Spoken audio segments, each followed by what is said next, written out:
السلام علیکم ناظرین، امید کرتا ہوں آپ تمام لوگ خیر و عافیت سے ہوں گے۔ ہمارا آج کا ٹاپک آب حیات کی حقیقت کیا ہے۔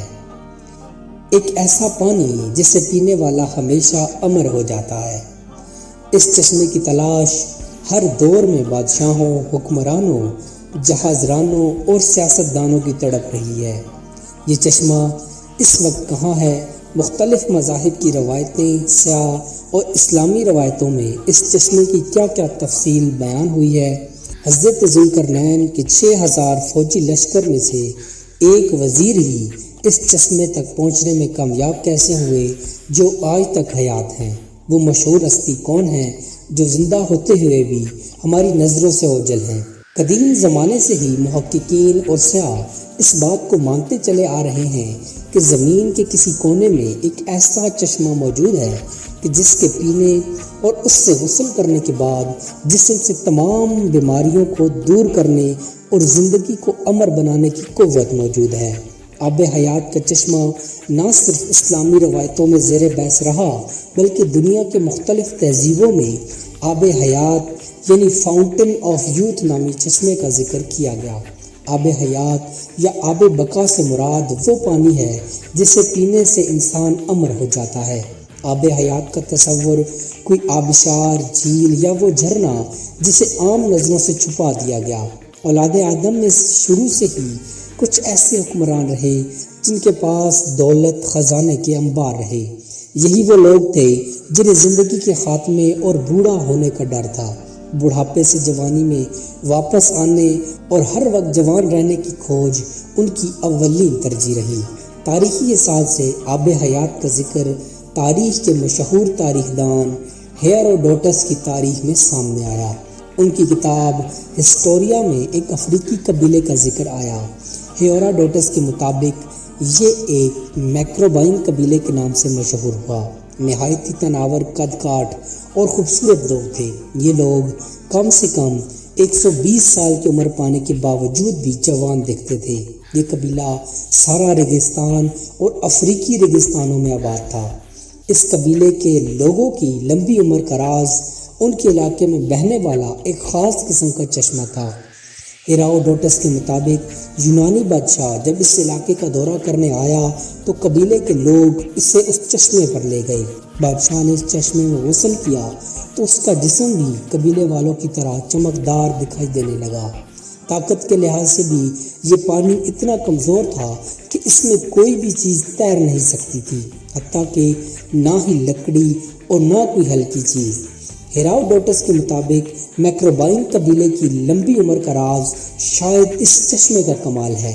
اسلامی تاریخ میں بھی آب حیات کے متعلق بہت کچھ لکھا گیا، جیسا کہ آب حیات اور ذوالقرنین کے بارے میں امام زین العابدین نے ایک طویل قصے کو بیان کیا۔ ان کے مطابق ذوالقرنین اللہ کے نیک بندوں میں سے ایک بندہ اور بادشاہ تھا۔ ایک فرشتے کے ساتھ ان کی دوستی تھی جن کا نام رفائیل تھا، جس سے حضرت ذوالقرنین کی ملاقاتیں ہوتی رہتی تھیں۔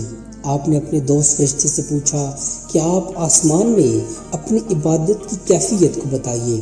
رفائیل نے روتے ہوئے کہا کہ آسمانوں میں ایسے فرشتے ہیں جو ہمیشہ حالت قیام میں رہتے ہیں، وہ کبھی بیٹھتے نہیں، اور جو حالت سجدہ میں رہتے ہیں وہ کبھی سر نہیں اٹھاتے اور کہتے ہیں کہ اے پروردگار، ہم نے تیری عبادت کا حق ادا نہیں کیا۔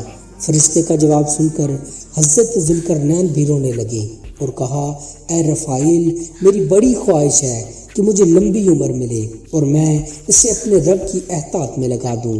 رفائیل کہنے لگے، اللہ نے ایک ایسا چشمہ پیدا کیا ہے جس کا نام آب حیات یا آب بقا ہے۔ اس چشمے سے پانی پینے والے کو موت نہیں آئے گی یہاں تک کہ وہ خود اللہ سے اپنی موت نہ مانگے۔ حضرت ذوالقرنین نے کہا، کیا آپ مجھے اس چشمے کا رستہ بتا سکتے ہیں؟ جس پر رفائیل نے جواب دیا، میں اس چشمے کی جگہ کو تو نہیں جانتا، مگر وہ چشمہ ایسی تاریک و اندھیری وادی میں جس پر کبھی کسی انسان یا جن کا گزر نہیں ہوا۔ دربار میں کھڑے لوگوں نے یہ کہہ کر انکار کر دیا کہ کسی ایسے چشمے کے بارے میں نہ ہی جانتے ہیں اور نہ ہم نے اس کے متعلق کچھ سنا ہے۔ مگر مجمع میں کھڑا ایک عالم بولا، میں نے آدم کی وصیتوں میں سے ایک وصیت میں ان وادیوں کے بارے میں پڑھا ہے جس میں لکھا تھا کہ سام بن نوح کی اولادوں میں سے ایک شخص پیدا ہوگا جو اس چشمے کے پانی تک پہنچ جائے گا اور اس چشمے کا پانی پیے گا۔ لکھی گئی وصیتوں کے مطابق یہ چشمہ اس مقام پر ہوگا جہاں پر سورج غروب ہوتا ہے۔ ذوالقرنین نے اپنا لشکر تیار کیا اور چشمے کی تلاش کو نکل پڑے۔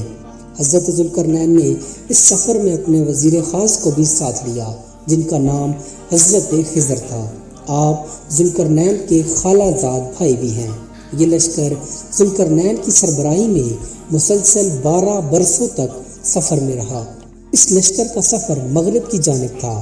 12 برس کے اس طویل سفر کے بعد جب یہ لشکر اس وادی کے نزدیک پہنچا تو اچانک سے ایک زوردار طوفان نے حضرت ذوالقرنین کے 6000 گھوڑ سواروں کے لشکر کو گھیر لیا، جس میں حضرت خضر بھی شامل تھے، جس سے 6000 کا لشکر بکھر کر رہ گیا۔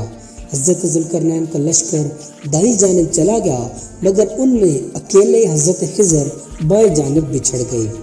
خضر اس تاریک رات میں بھٹکتے ہوئے چشمہ حیات تک جا پہنچے۔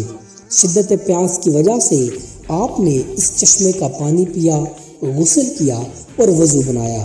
اس چشمے میں دودھ سے زیادہ کی سفیدی اور شہد سے زیادہ مٹھاس تھی۔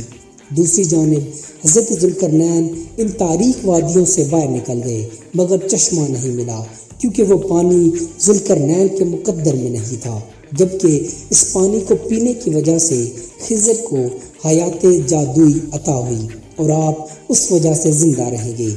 دا الیگزینڈر رومنس نامی دنیا کی سب سے بڑی تصنیف جو دنیا کے سب سے بڑی سلطنت قائم کرنے والے بادشاہ سکندر اعظم کے متعلق لکھی گئی، اس کی تحریکوں میں بھی آب حیات کا ذکر ملتا ہے کہ ذوالقرنین بادشاہ آب حیات کی تلاش میں سفر پر نکلا تھا۔ لمبا سفر کرنے کے بعد وہ اس تاریک وادی تک جا پہنچا تھا۔ مفسرین کے مطابق قرآن مجید میں سورہ کاف میں بیان حضرت موسیٰ کا واقعہ جس میں آب حیات کے متعلق اشارہ کیا گیا ہے۔ یہ واقعہ کچھ یوں ہے کہ ایک دفعہ موسیٰ علیہ السلام بنی اسرائیل میں ایک خطبہ دے رہے تھے۔ ایک شخص نے موسیٰ علیہ السلام سے سوال کیا کہ لوگوں میں سے سب سے زیادہ علم کس کے پاس ہے؟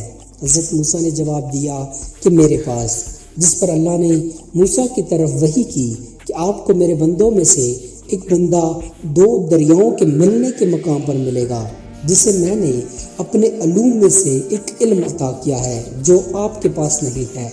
حضرت موسیٰ علیہ السلام نے اس سے ملنے کی خواہش کی تو اللہ رب العزت نے حکم دیا کہ اپنے ساتھ ایک مردار مچھلی کو لو اور 2 دریاؤں کے ملنے کی جگہ پر جا کر جہاں آپ سے وہ مچھلی گم ہو جائے وہی جگہ اس بندے سے ملنے کی جگہ ہوگی۔ حضرت موسیٰ اپنے غلام کو لے کر نمک لگی مچھلی کو زنبیل میں رکھ کر سفر پر نکل پڑے۔ چٹانی علاقوں سے گزرتے ہوئے اس زنبیل کو ایک چٹان کے اوپر رکھا۔ زنبیل میں پڑی مچھلی زندہ ہو کر ایک جھرنے کے ذریعے تیرتی ہوئی دریا میں چلی گئی۔ جس مقام پر یہ مچھلی گم ہوئی اسی راستے پر موسیٰ کی ملاقات اس بندے سے ہوئی جن کا نام خضر تھا۔ اب سوال تو یہ بنتا ہے کہ وہ مچھلی جو زنبیل میں مردہ تھی وہ زندہ ہو کر اس زمین میں کیسے چلی گئی؟ لہٰذا امام ابن کثیر اور طبرانی جیسے جلیل القدر مفسرین کا قول ہے کہ جس چٹان پر موسیٰ نے اس مچھلی کو رکھا تھا اس کے نیچے آب حیات کا چشمہ تھا، اسی پانی کے چھینٹے پڑنے کی وجہ سے مچھلی زندہ ہو گئی تھی۔ جان میڈویل جو کہ ایک لاطینی سیاح تھا، اس کی اپنی ایک کتاب دا ٹورس آف سر جان میڈویل میں بھی چشمہ حیات کا ذکر ملتا ہے، جس کے مطابق ہندوستان کے جنوبی علاقوں میں موجود کولام یعنی مالابار جزیروں میں ایک پہاڑی سلسلہ اور اسی پہاڑی سلسلے میں وہ چشمہ موجود ہے۔ اس نے اپنی تصنیف میں لکھا کہ اپنے سفر کے دوران جب وہ کولام کی پہاڑی سلسلوں میں پہنچا تو وہاں اس کو ایک ایسا کنواں ملا جس سے مختلف مثالوں کی خوشبو آتی تھی۔ مزید حیرت کی بات یہ کہ یہ خوشبو ہر گھنٹے کے بعد بدل جاتی تھی۔ مقامی لوگوں کے مطابق اس کنویں کے پانی سے لوگوں کی بیماریاں ٹھیک ہوتی ہیں اور اس کا پانی پیتے رہنے سے انسان بہت دیر تک جوان بنا رہتا ہے۔ جسے ویل آف یوتھ کہا جاتا تھا۔ 11ویں صدی میں آب حیات کی کہانیاں تب سے پھر مشہور ہوئی جب سال 1165 عیسوی میں پرسٹن جون نے بازنطینی بادشاہ کو ایک خط لکھ کر آگاہ کیا جس میں اس نے افریقہ کے علاقے کا ذکر کیا۔ ان کے نزدیک ایتھوپیا کے نزدیک ایک واٹر آف فاؤنٹین یعنی چشمہ تھا جس پانی میں یہ خاصیت تھی کہ اس میں نہانے والے کی عمر 30 سال کی ہو جاتی تھی، خواہ وہ کتنا ہی بوڑھا کیوں نہ ہو۔ انجیل کی کتاب یوحنا میں بھی حیات کا ذکر کچھ اس طرح آیا ہے کہ پھر اس نے مجھے بلور کی طرح چمکتا ہوا ایک دریا دکھایا جو خدا کے تخت سے نکل کر اس شہر کے درمیان میں بہتا تھا۔ اس دریا کے پار زندگی کا درخت تھا۔ کتاب یوحنا کے مطابق جو شخص بھی اس چشمے کے اندر داخل ہوگا اس کی ہر تکلیف، ہر زخم ٹھیک ہو جائے گا۔ جبکہ اس نظریے کا ذکر کرنا بھی ضروری ہے جس میں کہا جاتا ہے کہ آب حیات زمین کے اندر یعنی زیر گراؤنڈ موجود ہے۔ کئی سیاحوں نے زیر زمین آب حیات کو کھوجنے کے دعوے بھی کیے ہیں کہ ممکن ہے کہ آب حیات زیر زمین کے اندر موجود ہو۔ امید کرتا ہوں آپ کو ہماری آج کی ویڈیو پسند آئی ہوگی۔ مزید ایسی انفارمیٹیو ویڈیوز دیکھنے کے لیے چینل کو سبسکرائب کر لیجئے۔ جزاک اللہ خیرہ۔